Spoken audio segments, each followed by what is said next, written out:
Assalamualaikum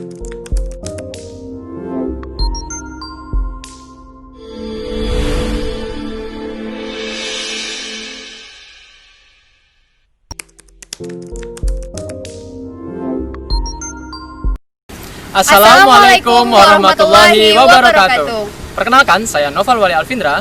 Saya Meliana Handayani. Kami berdua mahasiswa Agroteknologi Fakultas Pertanian Universitas Andalas. Hari ini kami ingin berbagi informasi menarik nih buat teman-teman semua. Ya, betul banget nih Mel. Sumatera Barat merupakan salah satu provinsi yang memiliki kekayaan alam yang melimpah dan juga sumber plasma nutfah yang beraneka ragam. Tapi tahu nggak sih, Val? Plasma nutfah yang menarik dan merupakan endemik sumber itu adalah bunga bangkai. Nah, dari bunga bangkai ini kita dapat menggali banyak informasi, mulai dari sejarahnya, jenis-jenisnya, dan juga cara perbanyakannya. Menarik banget ya Mel. Iya Jadi pengen dong. tahu lebih banyak nih. Yuk kita simak video berikut ini. Tanaman Amorphophallus atau sering disebut dengan nama bunga bangkai ditemukan pertama kali oleh ilmuwan asal Italia bernama Ordo Beccari pada tahun 1878 di kawasan Lembah Anai, Sumatera Barat. Kata Amorphophallus berasal dari bahasa Yunani. Tumbuhan Amorphophallus merupakan tumbuhan berbunga terbesar di antara tanaman berbunga lainnya di dunia. Berdasarkan informasi yang didapat dari The Plant List tahun 2010, yaitu situs yang memuat daftar nama botani dari jenis-jenis tumbuhan. Situs ini dibangun oleh Kebun Raya Kew dari England dan juga Missouri dari USA, di mana terdapat 303 bunga bangkai yang telah dispesifikasi dari seluruh dunia, yang telah ditentukan peringkat spesiesnya dan termasuk genus Amorphophallus. 65%-nya sudah diakui oleh dunia dan sudah diketahui nama, spesies, dan juga genusnya. Wah, makin bertambah ya Val informasi kita tentang bunga bangkai ini. Terus apa lagi sih yang bisa kita gali dari bunga bangkai ini? Ya, betul banget tuh Mel. Tapi yang harus kita ketahui bahwasanya bunga bangkai ini berbeda loh dengan bunga Rafflesia arnoldi. Nah, untuk tahu lebih banyaknya, yuk kita simak aja video berikut ini. Secara harfiah, bunga Rafflesia arnoldi berbeda dengan bunga bangkai, walaupun keduanya sama-sama memiliki bau yang tidak sedap. Pada kenyataannya, Amorphophallus merupakan tanaman endemik di Sumatera. Bunga bangkai titan arum ini berwarna krem pada bagian luar dan bagian menjulang, dan mahkotanya berwarna merah keunguan. Sekilas bunganya ketika mekar seperti bunga trompet. Jika Rafflesia hanya melebar, maka bunga bangkai tumbuh menjulang tinggi. Ketinggian Amorphophallus titanium ini bisa mencapai 4 meter, dengan lebar diameter yaitu 1,5 meter. Bunga bangkai ini berasal dari suku talas-talasan atau Araceae, yang merupakan bunga majemuk terbesar di dunia. Sedangkan bunga Rafflesia termasuk ke dalam tanaman parasit yang tergolong ke dalam suku Rafflesiae. Bunga bangkai juga dapat tumbuh di atas umbinya sendiri. Nah, itulah hal yang mendasari perbedaan antara bunga bangkai dan juga bunga Rafflesia arnoldi. Amorphophallus memiliki keunikan yaitu bau busuk yang dihasilkan dari bunga betina pada saat mekar. Hal ini disebabkan oleh molekul dimetil trisulfid dan dimetil disulfid.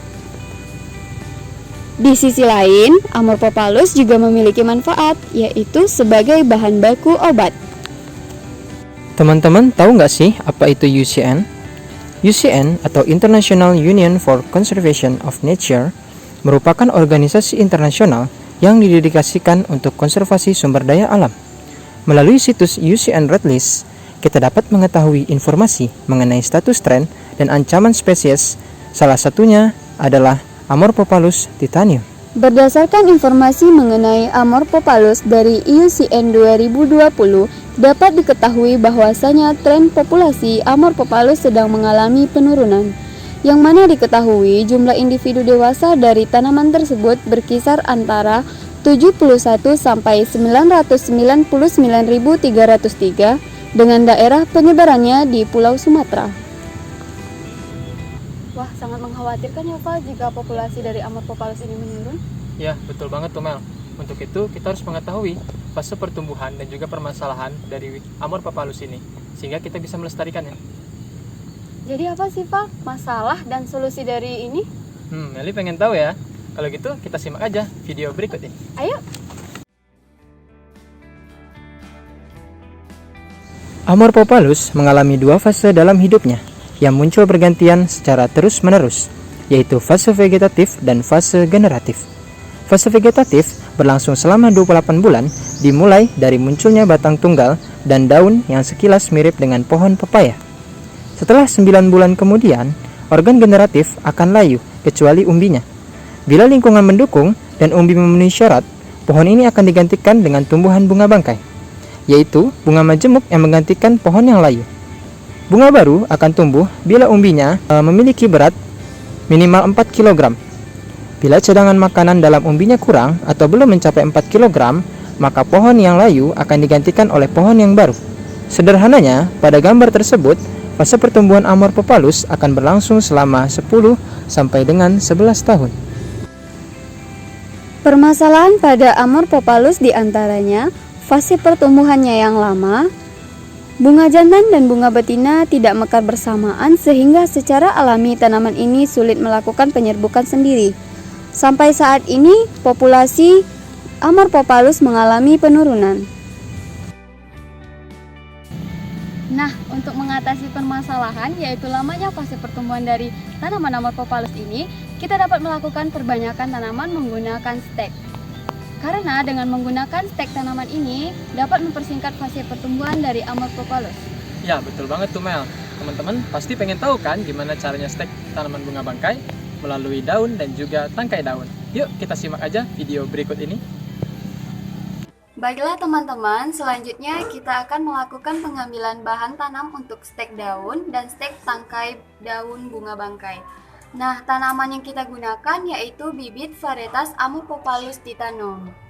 Untuk langkah pertama, kita melakukan pengambilan bahan tanam untuk stek daun, di mana bagian yang diambil yaitu satu cabang yang memiliki 2 daun. Kita menggunakan pisau pada pengambilan stek daun. Selanjutnya, pengambilan bahan tanam untuk stek batang daun menggunakan varietas yang sama yaitu Amorphophallus titanum, di mana tangkai daun diambil yaitu bagian bawah yang dekat dengan akar karena jaringannya sudah tua dan cepat berakar. Kita menggunakan alat yang sama yaitu pisau. Kita mulai pemotongan dari bawah.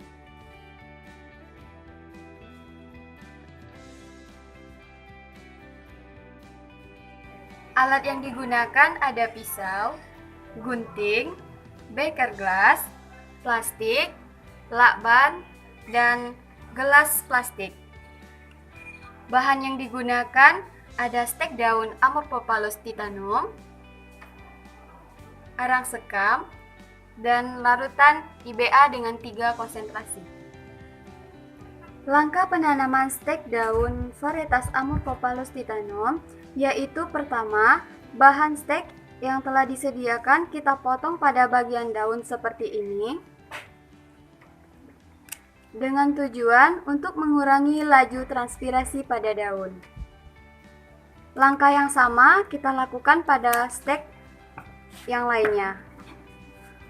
Langkah kedua, stek yang telah kita potong kita rendam dalam larutan IBA dengan konsentrasi yang berbeda selama 20 menit.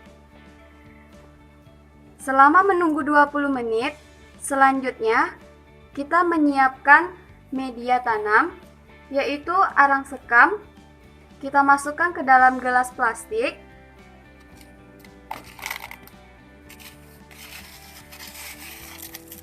Setelah 20 menit perendaman, bahan stek kita tanam ke media yang sudah disiapkan sebelumnya sesuai dengan konsentrasi IBA.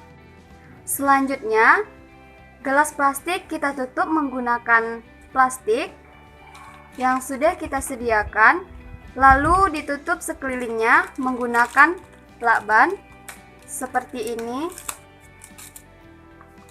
Lakukan langkah yang sama untuk stek selanjutnya. Langkah terakhir, kita lubangi bagian tengah plastik menggunakan gunting agar ada pertukaran udara dalam media tanam tersebut. Selanjutnya kita melakukan penanaman stek tangkai daun varietas Amorphophallus titanum. Yang membedakannya dengan stek daun yaitu hanya pada bahan tanam steknya dengan kita menggunakan stek tangkai daun. Untuk alat dan bahan yang lainnya, kita menggunakan alat dan bahan yang sama dengan stek daun. Pertama, kita melakukan pemotongan pada tangkai daun sekitar 5 cm panjang tangkainya. Kita potong menjadi 3 bagian. Selanjutnya langkah yang sama kita lakukan pada stek daun Amorphophallus titanum.